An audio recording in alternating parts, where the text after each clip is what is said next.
Any day that I get to add a Spider-Man villain to the shelf is a good day. I was so excited when they released this Tombstone on the Spider-Man card. I am such a huge fan of all the Spider-Man rogues. Spider-Man, Batman, The Flash, they have the best villains, right, in all of comics. And I have so many Spider-Man villains, but didn't have Tombstone. So super excited to rip into this guy. It's funny, I think when I was unboxing Hammerhead, I accidentally called him Tombstone at one point. And then I went, oh man, they need to make a Tombstone figure. And then not long after that, here we go. And not only did they give us Tombstone, but he looks amazing. Let me go right here. Nice. Just like that. If you like to preserve these cards, man, I totally get it. They're beautiful. I just tossed them, unfortunately. So we got Tombstone. Yeah, face off against Spider-Man and other heroes. So let's take out his one single accessory, the crowbar. Pretty cool. Classic thug weapon, right? So he's got an alternate head, which the head looks amazing. All right, so there's Tombstone. And he's got fists. Of course, for a thug like this, you gotta have fists.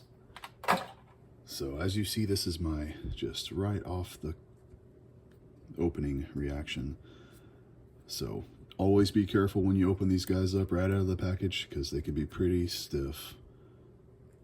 Now, that doesn't seem to be an issue with this guy. He feels like he's moving pretty good. Dang, just look. I wish you guys hopefully have one, but and if you have him in hand, the suit looks amazing. I love the way it looks. So this is a kind of figure you're not going to get a ton of articulation, because he's kind of hindered by the suit and just how big he is. That's okay. Tombstone is not a character you're gonna put in crazy poses. Look at the tie and the undershirt, just the buttons. It's got just the right amount of texturing to it. It feels really good. Pinless. Said it before, love the pinless figures. And we've got suited bodies like this before, but they usually would have the pins in them, so that is really cool that he's pinless legs and elbows. Man, which one of these heads am I gonna use? They both look so good. Of course, the weird, creepy, grinning face, and then that, like, snarling. That's awesome. Just pops right off and right on. Love it. Absolutely love it. Probably display this head just because it's got a little more character. But, man, I love when they give us two head sculpts so they're, like, very, very different from each other. So he's got a hand to hold his crowbar if you want him to hold it. Or, come on, there we go. Or you can put him with his fists, just beating someone down. Hopefully Spider-Man. Speaking of Spider-Man, what more can I say about the figure itself? It looks amazing.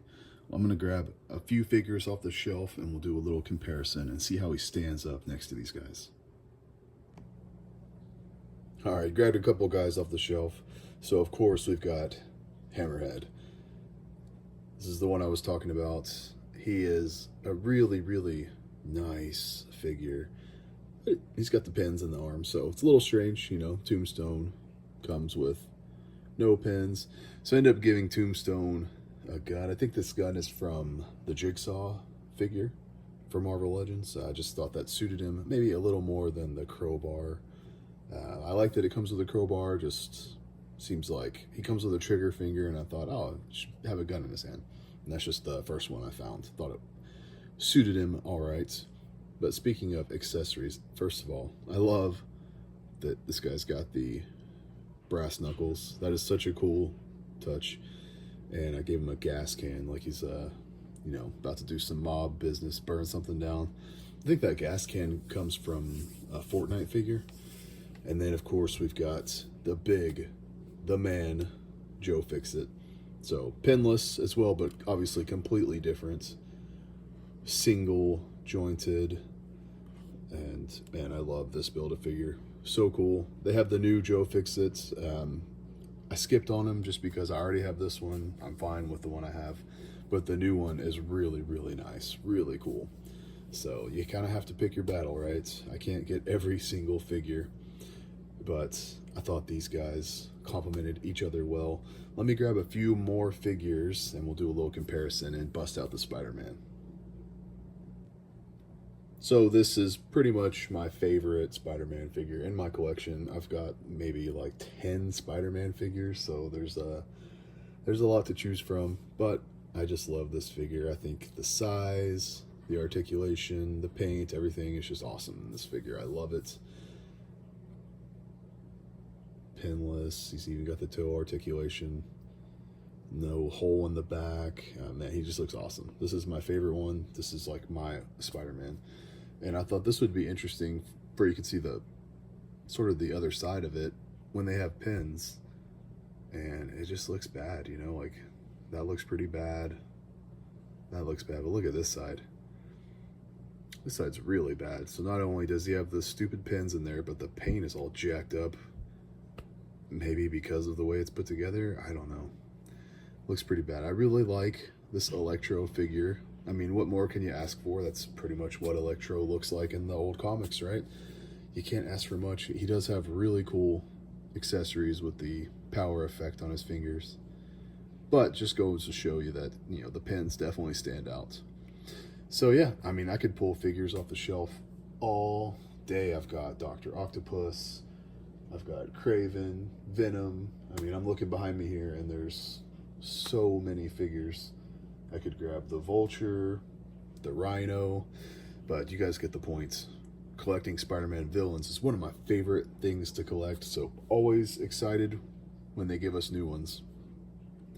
If you haven't been able to find him, I hope you do, and I'd love to know what you guys think about this figure. And which head would you use? I think I like that one. See you guys later.